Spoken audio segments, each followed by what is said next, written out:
Pemirsa, masih bersama saya Rahayu Japar dan berikut kembali kami sampaikan berita Mataram hari ini. Kekeringan terus meluas, BPBD Lombok Barat gencarkan distribusi air bersih. Antarkan narkoba ke tamu hotel, 2 pria di Mataram diringkus polisi.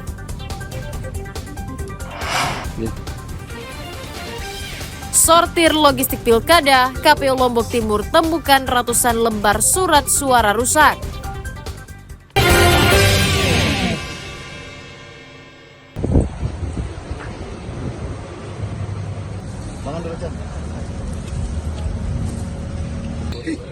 Dua pria bernama Faisal dan Doni diringkus aparat Satuan Reserse Narkoba Polresta Mataram karena diduga berbisnis narkotika di wilayah Kota Mataram.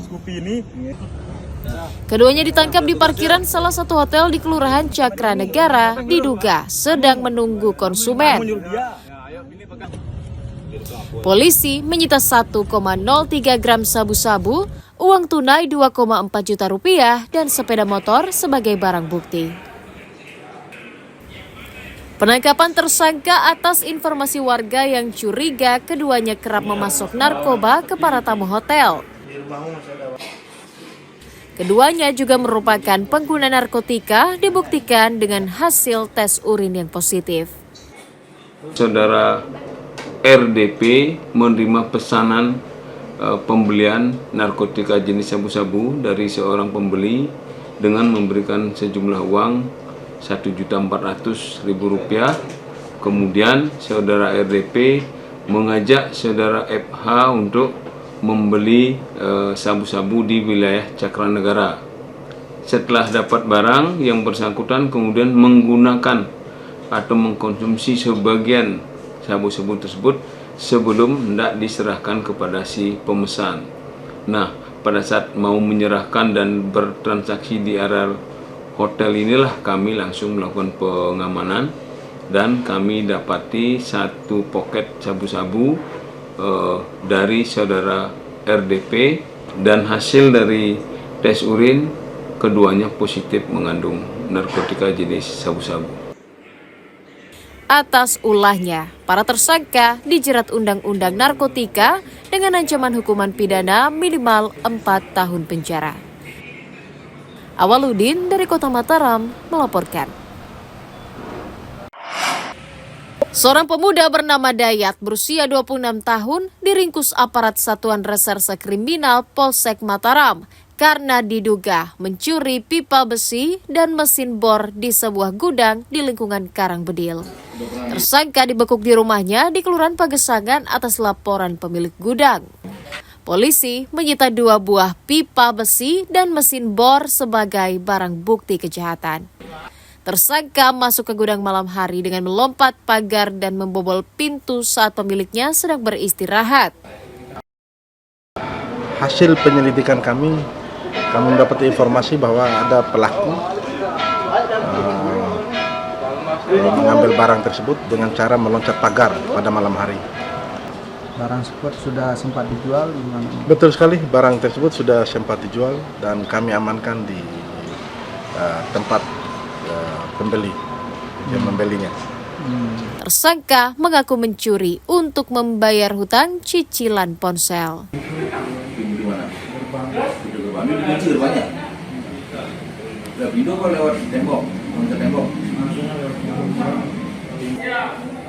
Semuanya udah dijual barangnya. Baru bor aja. Apa alasannya kamu mencuri?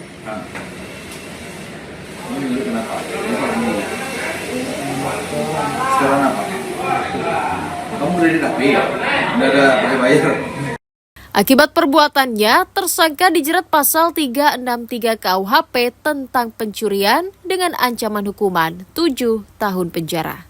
Awaludin dari Kota Mataram melaporkan.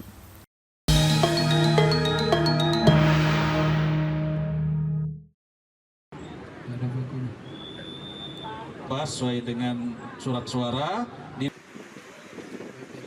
Polres Kota Mataram melakukan pemetaan kerawanan untuk mengantisipasi potensi gangguan keamanan saat pemilihan kepala daerah Pilkada serentak pada tanggal 27 November 2024 mendatang. Menurut data kepolisian, dari total 581 TPS yang tersebar di Kota Mataram, sebanyak 106 TPS diantaranya masuk kategori rawan. Potensi kerawanan diputuskan berdasarkan sejumlah unsur sosial seperti latar belakang masyarakat, arah dukungan, hingga potensi intervensi dari unsur kekuasaan. Polisi juga mencatat potensi kerawanan cukup tinggi di lembaga pemasyarakatan akibat tidak optimalnya pengawasan. Untuk meminimalisir gangguan keamanan, polisi akan menerjunkan personel di seluruh TPS sesuai dengan potensi kerawanannya. TPS khususnya ada 11. Itu aja sih. Yang penempatan sangat atau TPS. Rawan bisa berapa TPS? Sangat rawan. Untuk TPS di Lapas, Mataram, Lapas. Yang termasuk rawan? Kurang rawan. Kurang rawan. Kalau kurang rawan ada sekitar 474. Kalau yang rawan itu 100 TPS. Apa kategorinya itu Pak makanya? Itu dinilai sesuai dengan indeks potensi kerawanan pemilu. Itu indikator dan variabel itu pihak kepolisian melakukan kajian itu.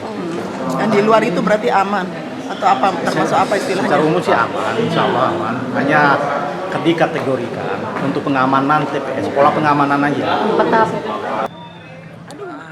Guna mendukung kelancaran pemilihan kepala daerah serentak, Polres Mataram akan memberlakukan prosedur pengamanan pilkada berdasarkan standar dan arahan Mabes Polri.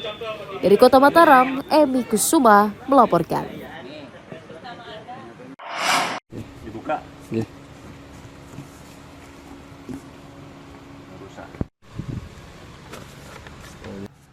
Komisi Pemilihan Umum Kabupaten Lombok Timur mengkonfirmasi rusaknya ratusan lembar surat suara saat penyortiran logistik pilkada.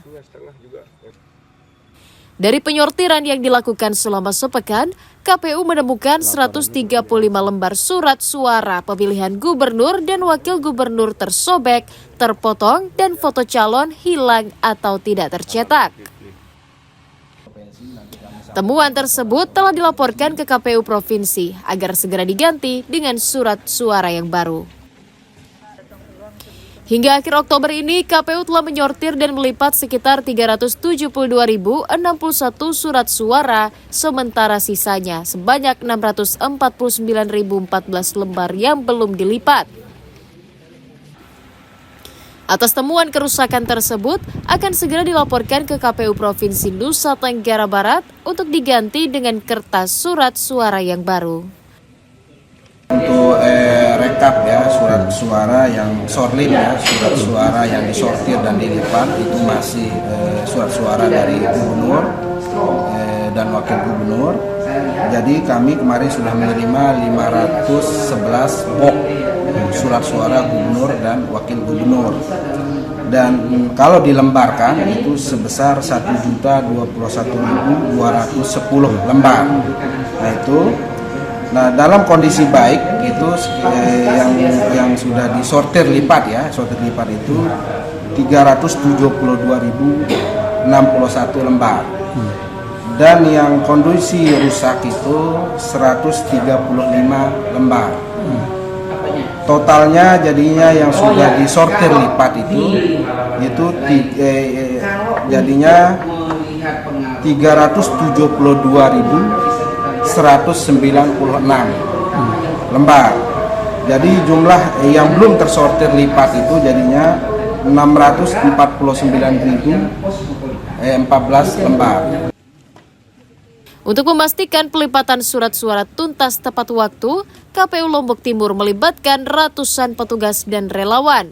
Pelipatan seluruh kertas suara ditargetkan rampung pada pekan pertama di awal bulan November. Mutadun melaporkan dari Kabupaten Lombok Timur.